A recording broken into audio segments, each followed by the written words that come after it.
Hi, this is Mr. McLean.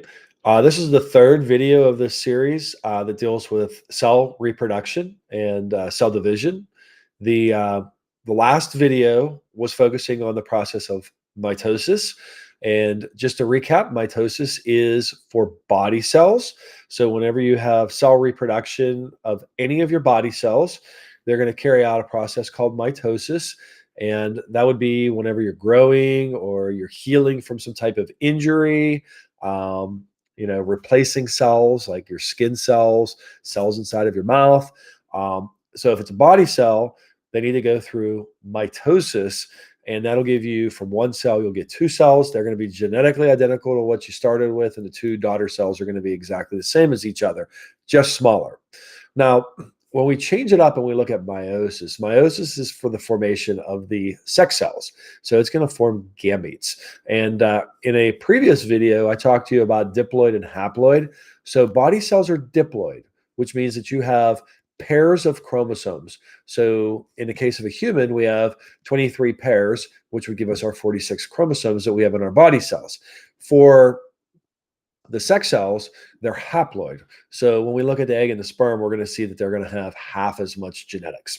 So the gametes are the sex cells. We talked about the idea of haploid, and the way that they become haploid is through the process of meiosis. Meiosis is going to do two complete divisions, whereas mitosis did one division. So you're going to see some differences there, and it's obviously going to impact how the outcome is going to emerge.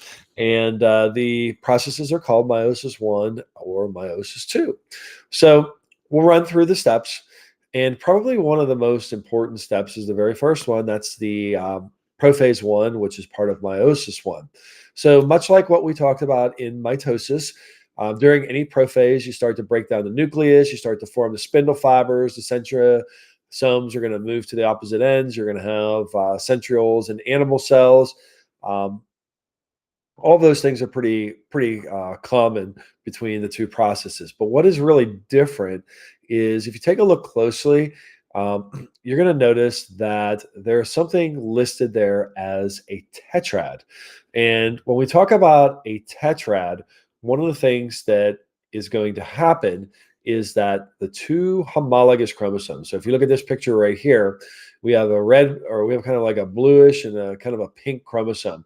And for the sake of making things simple, let's just say that's chromosome set number 1. And let's assume that the blue one came to us from our father and the pink one came from our mother. And they partner up. So in the case of a human, we would have 23 pairs of these. So the number ones pair together, number twos, and so forth and so on. And when they are together in that tetrad with that homologous chromosome set, they have the possibility of crossing over. So if you look at this picture right there, what that means is that we have this process where they line up and they have what's referred to as synapsis, and they literally cross over each other.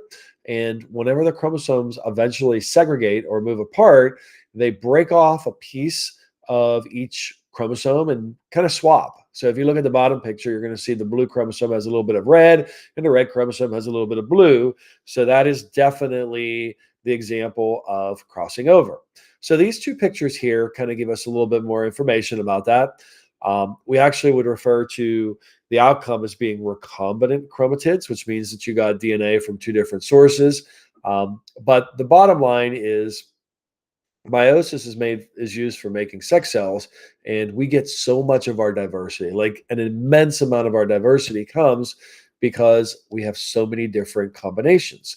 And it's almost something that we can't possibly calculate how many different possible combinations when you incorporate crossing over.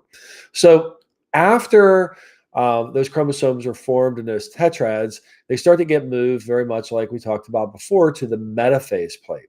Now, something that's different between mitosis and meiosis 1's metaphase 1 is that in meiosis 1, metaphase 1, the chromosomes are still in their pairs.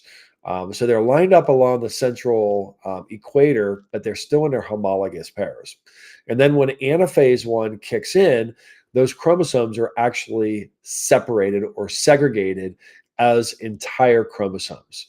So if you recall from mitosis, when we pulled those um, sisters apart, eventually they became considered individual chromosomes. But these are not chromatids that are being pulled apart. These are full chromosomes, duplicated chromosomes. But the difference is, because of the crossing over, you're going to notice there's already been a little bit of mixing and matching. So it's not entirely blue or entirely green. It randomly has different intermixed genetic material. So that's why we have so much diversity. And then you may recall for telophase, you start to reestablish a nucleus. So that's kind of the big thing that's going on here. And at the end of telophase, this is an important thing. At the end of telophase, we do a cytokinesis, and then our cells now are haploid. So for the sake of this picture right here, whatever kind of organism this is, um, originally, if you go back, you're going to see that there were, here, this is probably easier to look on this one here. There's a grand total of 4 chromosomes, right? And whenever we go through here, and we segregate this and we break this down, we're going to see that each of these is going to have 2 chromosomes. So it's going to reduce that number in half, and that's where it becomes haploid. So the cytokinesis is what's going to do that. And then when you go into meiosis 2, you're going to notice already we have reduced our chromosome number. So everything in meiosis 2 is dealing with haploid cells. So basically in prophase 2, you're going to reestablish that spindle. You're going to, if the chromatin had formed, it's going to go back into chromosomes, and we're going to start to attach to those chromosomes and kind of move them. If you look at this picture, this is metaphase 2, and the common feature of all metaphases is that everything gets moved to the center on the equator or the metaphase plate. So this looks a lot more like what we saw in mitosis because they're not in homologous pairs. But remember, these are haploid cells. Following that, we go into anaphase. And once again, we separate the components of a chromosome. So we separate the chromatids. The sister chromatids are going to be separated. And once again, if you look at it very closely, you're going to notice that each of those chromatids is kind of a hybrid. You got a little bit of blue, a little bit of green, because earlier on you had that crossing over that mixed and matched all those genetics. When we get to telophase, we start to form new nuclei. You can see that the cell is starting that indentation, which is this evidence of cytokinesis. And as we wrap up telophase, we go into cytokinesis for the second time. And the end results of a process of meiosis is that you're going to have 4 haploid cells. So you started off with what's called a germ cell, which is a diploid cell, and you're going to end up with 4 haploid cells. So definitely some differences between the process of mitosis and meiosis. So if you go through here and you look at it, meiosis has 2 divisions, mitosis has 1. Meiosis gives you 4 haploid cells, mitosis gives you 2 diploid cells.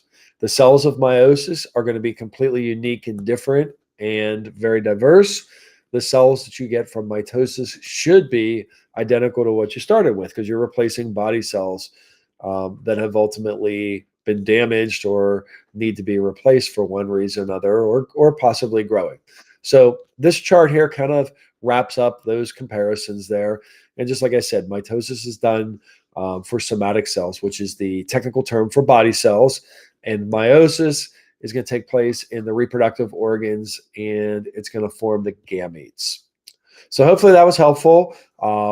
And like I said, that kind of wraps up our comparison between the 2 processes of mitosis and meiosis.